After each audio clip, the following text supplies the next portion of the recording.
So allegedly, this girl right here was caught molesting kids.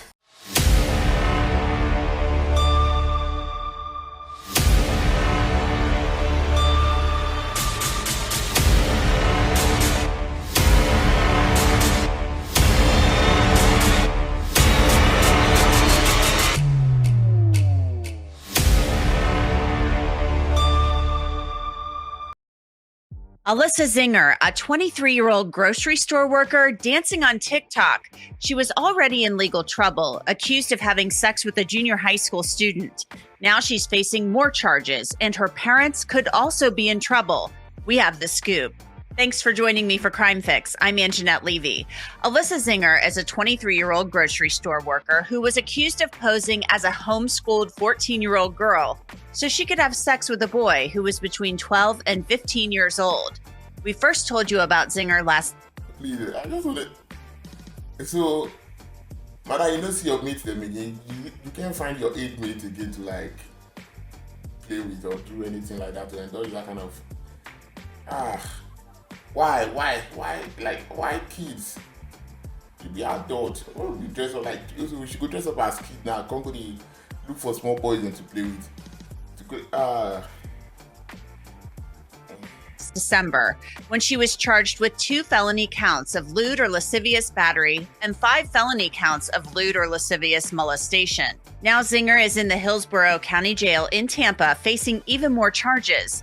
She's now accused of having sex with 5 boys who are either 13 or 14.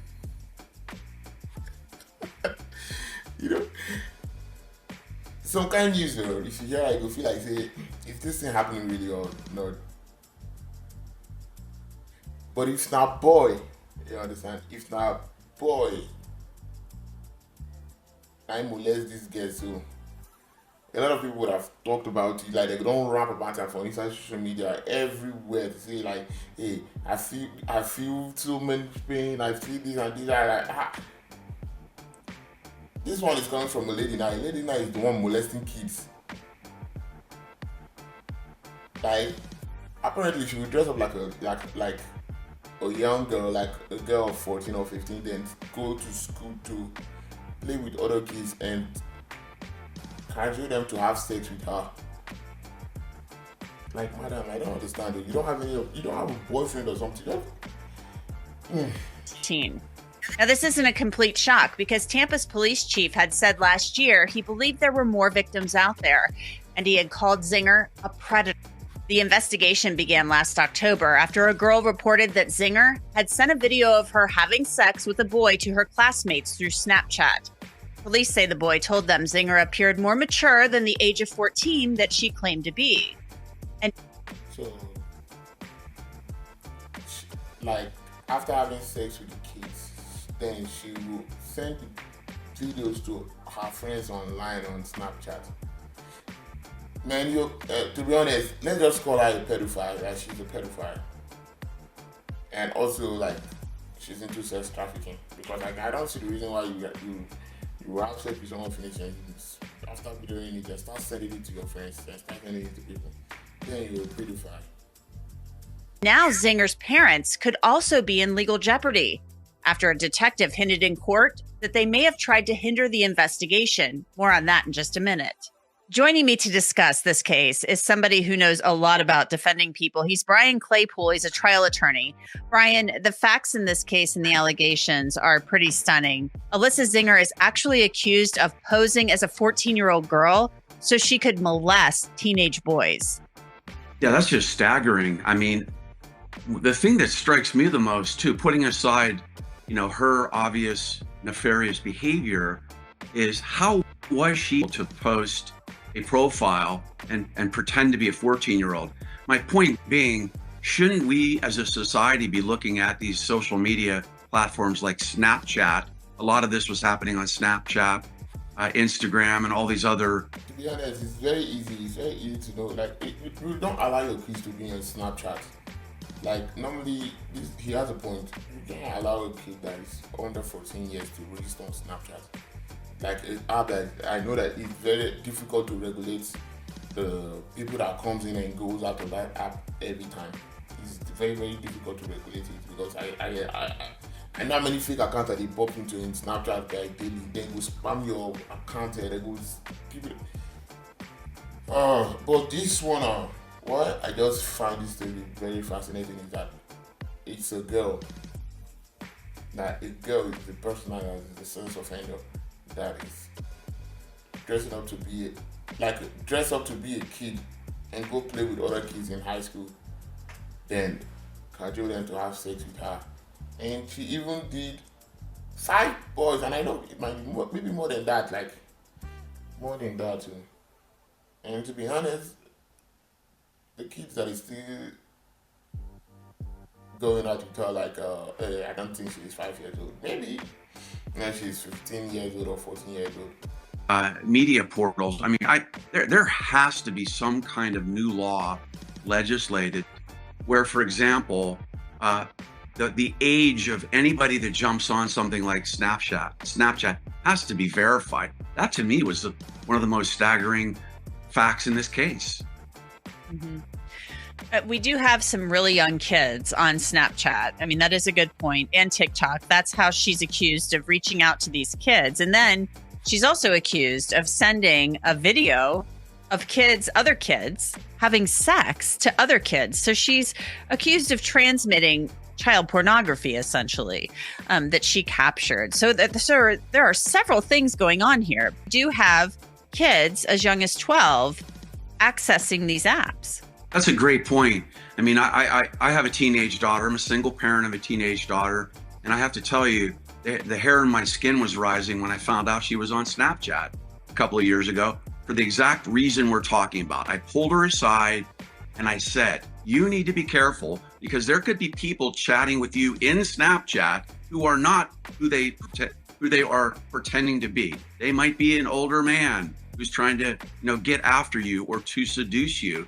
And that's kind of scary as a parent, where you have to talk to your kids about, looking at things like, is this person real or not? Are they who they say? And that's why I think we really need to clamp down on verifying ages of men and women who are over 18 who are having these kind of conversations with minors. That's just awful.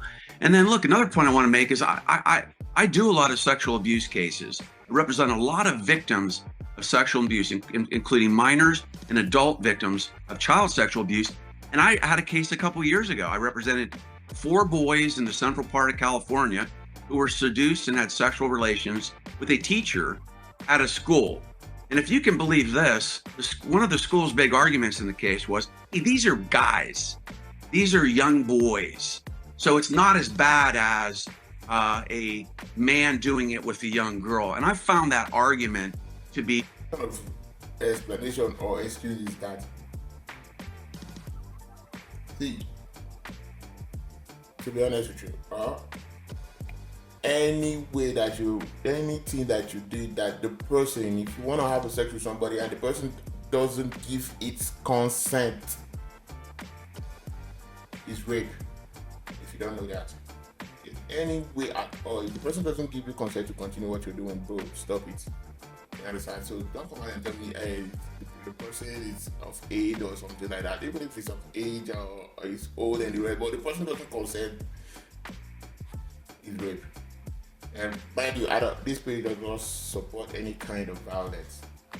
So just really irresponsible, because as part of working these cases up, you get a psychological profile of the juveniles. In other words, you have them see what's called a forensic psychologist, and then you draw up a report to find out how they've been impacted. And I will tell you, young boys under 18 who are molested by women, it's not a fun game for them when they become adults. They have trust issues. It affects their ability to be in a stable relationship with women when they get older. They view women more they objectify women when they get older. So there's lifelong trauma that's associated with young boys being molested by a woman. And I'm so glad you brought that up. We've discussed that many times on any kind of act that comes out to being molested, like any kind of molestation on the rest, either it's a boy or a girl and a boy, on anywhere at all. Molestation is not a a good thing at all, because the trauma that you live with it, the kid that you're putting into that trauma, you really have this trust issue for a long time, for like, or maybe throughout his life. Because imagine now, like, if somebody you think you can trust as a person and you say, end up being the person that will molest you and the rest, you will find it difficult to trust anybody, and it might lead to being even what do you call it, having mental disorder too to it. Crime Fix about how people say, oh, it's a boy, you know, they ha ha ha, it's like locker room humor about how they probably liked it. It does create major issues, and these are crimes that she is accused of, and it doesn't matter that the gender of the person involved in this, the victim, is, you know, that it's a boy versus a girl. They're still a child.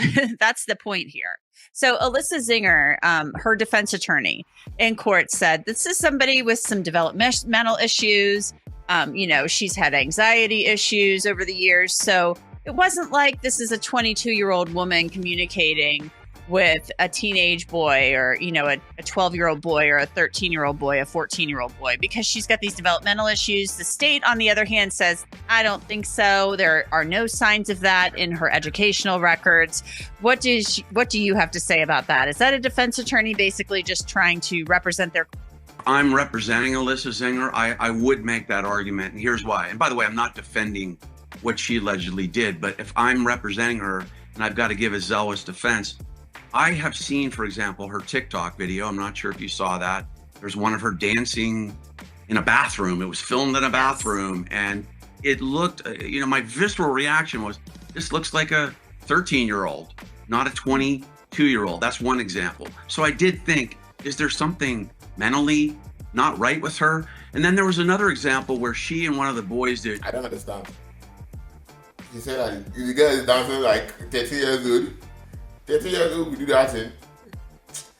Well, sharp. I don't know what to say. You guys, you can go to Crime News and watch the full clip.